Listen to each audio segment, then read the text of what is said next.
کبھی ایسا محسوس ہوتا ہے کہ ہم ایک ایسی ریس میں دوڑ رہے ہیں جس کی نہ کوئی منزل ہے نہ فنش لائن کا پتہ ہے۔ لیکن سوال یہ ہے کہ ہم دوڑ کیوں رہے ہیں؟ شاید اس لیے کہ ہم سب اپنی زندگی میں ایک معنی، ایک مقصد، ایک بنیادی وجہ ڈھونڈ رہے ہیں۔ سوچو، MBA ہو گیا، ایک اچھی نوکری بھی مل گئی، گھر والے کہتے ہیں سب سیٹ ہے، لیکن پھر بھی جب رات کو اکیلے ہوتے ہیں تو ایک خالی پن سا محسوس ہوتا ہے، ایک عجیب سی بے چینی کہ سب کچھ پا کر بھی جیسے کچھ ادھورا ہے۔ یہ سوال کہ ساری کامیابیوں کے باوجود وہ سکون کیوں نہیں ملتا، ہم میں سے ہر کسی کو کبھی نہ کبھی ضرور پریشان کرتا ہے۔ دانش کتب میں خوش آمدید۔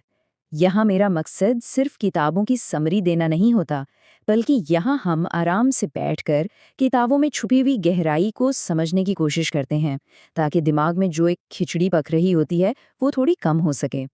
تو آج ہم وکٹر فرینکل کی کتاب مین سرچ فار میننگ کو سمجھنے کا سفر شروع کرنے والے ہیں۔ ہم بات کریں گے کہ زندگی بے معنی کیوں لگتی ہے، پھر دیکھیں گے کہ فرینکل نے اس کا جواب اپنے امتحان سے کیسے نکالا۔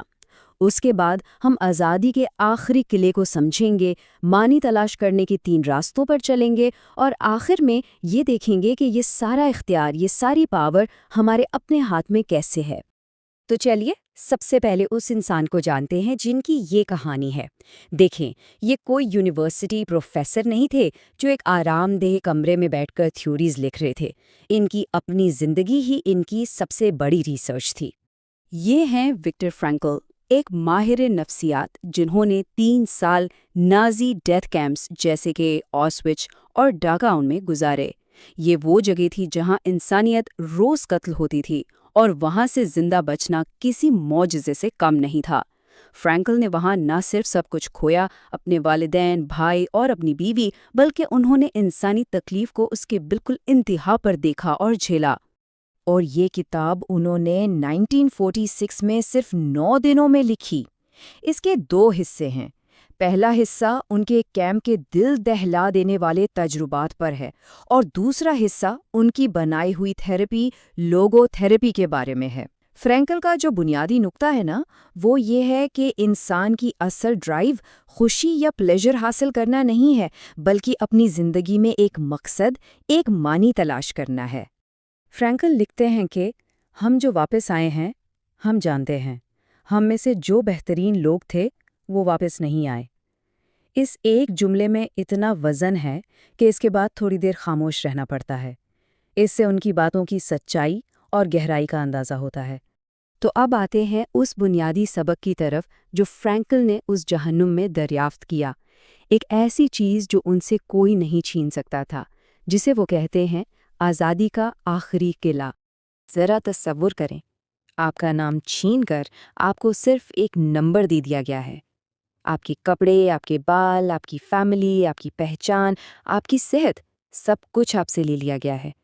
آپ کی انسانیت پر روز ظلم ہو رہا ہے۔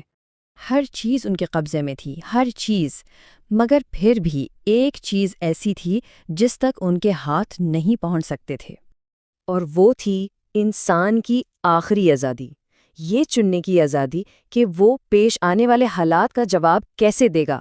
حالات چاہے کتنے ہی برے کیوں نہ ہوں، آپ ان پر کیسا ری ایکٹ کرتے ہیں، آپ کا رویہ کیا ہوتا ہے، یہ چناؤ ہمیشہ آپ کا رہتا ہے۔ اس پوائنٹ کو سمجھ لیا نا تو باقی سفر آسان ہو جاتا ہے۔ جو کچھ آپ کے ساتھ ہوتا ہے اور جو آپ کا رد عمل ہوتا ہے، ان دونوں کے درمیان ایک چھوٹا سا وقفہ ہے، ایک سپیس، اور فرینکل کہتے ہیں کہ اس سپیس میں آپ کی اصل طاقت اور آپ کی آزادی چھپی ہوئی ہے۔ اسی سپیس میں آپ فیصلہ کرتے ہیں کہ آپ اس سچویشن کو رسپونڈ کیسے کریں گے۔ اچھا، تو یہ آزادی تو مل گئی، یہ احساس ہو گیا کہ ہمارا رسپانس ہمارے اختیار میں ہے، لیکن اس اختیار کو استعمال کر کے معنی تک پہنچنا کیسے ہے؟ اس کے لیے فرینکل ہمیں 3 واضح راستے بتاتے ہیں۔ پہلا راستہ ہے کوئی کام کرنا یا کوئی چیز تخلیق کرنا۔ دوسرا راستہ ہے کسی چیز کو گہرائی سے محسوس کرنا یا کسی سے محبت کرنا۔ اور تیسرا، سب سے مشکل اور گہرا راستہ ہے وہ تکلیف جس سے بچا نہ جا سکے، اس کے سامنے اپنے رویے کو چننا۔ چلیے ان تینوں کو آرام سے سمجھتے ہیں۔ پہلا راستہ، کام، یعنی اپنے کام میں معنی تلاش کرنا۔ فرینکل نے دیکھا کہ کیمپ میں جن لوگوں کے پاس زندہ رہنے کی کوئی وجہ تھی وہ بہتر سروائیو کر پاتے تھے۔ ان کے لیے ایک وجہ ان کی سائیکالوجی پر لکھی ہوئی کتاب کا مینوسکرپٹ تھا جو ان سے چھین لیا گیا تھا، مگر ان کے ذہن میں یہ تھا کہ انہیں اس کام کو مکمل کرنا ہے۔ اب اس کو اپنی زندگی میں دیکھتے ہیں۔ ہم میں سے بہت سے لوگ اپنی نوکری سے خوش نہیں ہوتے۔ پالیٹکس، برا باس، کم سیلری۔ فرینکل کے مطابق مانی پروموشن یا تنخواہ میں نہیں ملتا، مانی ملتا ہے اپنے کام کو بہترین طریقے سے کرنے میں، چاہے کوئی دیکھ رہا ہو یا نہ دیکھ رہا ہو۔ اپنے کام میں خوبی پیدا کرنا، اصل مانی یہاں سے شروع ہوتا ہے۔ دوسرا راستہ ہے محبت، اور یہ صرف رومانٹک لو نہیں ہے، یہ قدرت کی خوبصورتی میں بھی مل سکتی ہے، کسی اچھی میوزک میں یا کسی انسان سے گہری وابستگی میں۔ فرینکل نے کیمپ کے سخت ترین اندھیرے میں جسم اور روح کی تھکان میں اپنی بیوی کے تصور سے طاقت حاصل کی۔ انہیں یہ بھی نہیں پتا تھا کہ وہ زندہ ہیں یا نہیں، لیکن ان کی محبت کا احساس ان کے لیے زندہ رہنے کی وجہ بن گیا۔ اور اب آتے ہیں تیسرے راستے پر، وہ تکلیف جس سے بچا نہ جا سکے، کسی بیماری کا آنا، کسی اپنے کو کھو دینا، یا کوئی ایسا حادثہ جس پر ہمارا کوئی بس نہ ہو۔ فرینکل کہتے ہیں کہ جب آپ حالات کو بدل نہیں سکتے، تب آپ کو خود کو بدلنے کے لیے چیلنج کیا جاتا ہے۔ مگر یہیں پر اس کانسیپٹ کو سب سے زیادہ غلط سمجھا جاتا ہے۔ یہ بات اکثر کوئی نہیں بتاتا، اس لیے اس پوائنٹ پر غور کرنا بہت ضروری ہے۔ فرینکل کا مطلب یہ ہرگز نہیں ہے کہ تکلیف کوئی اچھی چیز ہے یا ہمیں اس کو دعوت دینی چاہیے، بالکل نہیں۔ ان کا نقطہ یہ ہے کہ اگر تکلیف سے بچا جا سکتا ہے تو اسے دور کرنے کی ہر ممکن کوشش کرنی چاہیے، لیکن اگر کوئی تکلیف ایسی ہے جو ناگزیر ہے، جسے آپ بدل نہیں سکتے، تو پھر اس کے سامنے ہار مان لینے کے بجائے آپ اس میں کوئی معنی، کوئی سبق اور اپنی گروتھ تلاش کر سکتے ہیں۔ یہ مضبوطی ہے، مظلومیت نہیں۔ تو ساری گفتگو گھوم پھر کر آتی ہے ہمارے اپنے اختیار پر، ہمارے چناؤ پر۔ مانی کوئی ایسی چیز نہیں جو باہر آسمان سے گرتی ہے، یہ وہ چیز ہے جو ہم اپنے رویے اور اپنے فیصلوں سے خود پیدا کرتے ہیں۔ میرا اپنا تجربہ یہ کہتا ہے کہ ہم اکثر ایک بوجھ اٹھائے پھرتے ہیں۔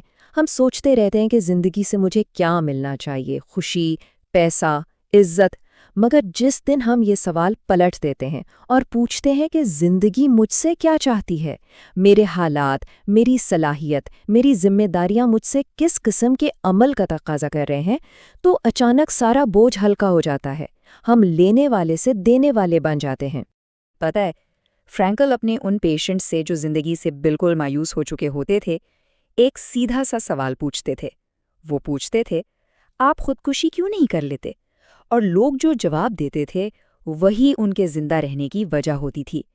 کوئی کہتا تھا میرے بچوں کی وجہ سے، کوئی کہتا میرا ایک کام ہے جو ادھورا ہے۔ ان کی ذمہ داریاں ہی ان کی زندگی کا معنی تھیں۔ اور اگر آج کی اس پوری گفتگو سے صرف ایک بات یاد رکھنی ہو تو وہ یہ ہے، اصل تبدیلی، ریئل گروتھ تب شروع ہوتی ہے جب ہم سنی ہوئی یا سیکھی ہوئی بات کو اپنی زندگی میں لاگو کرتے ہیں۔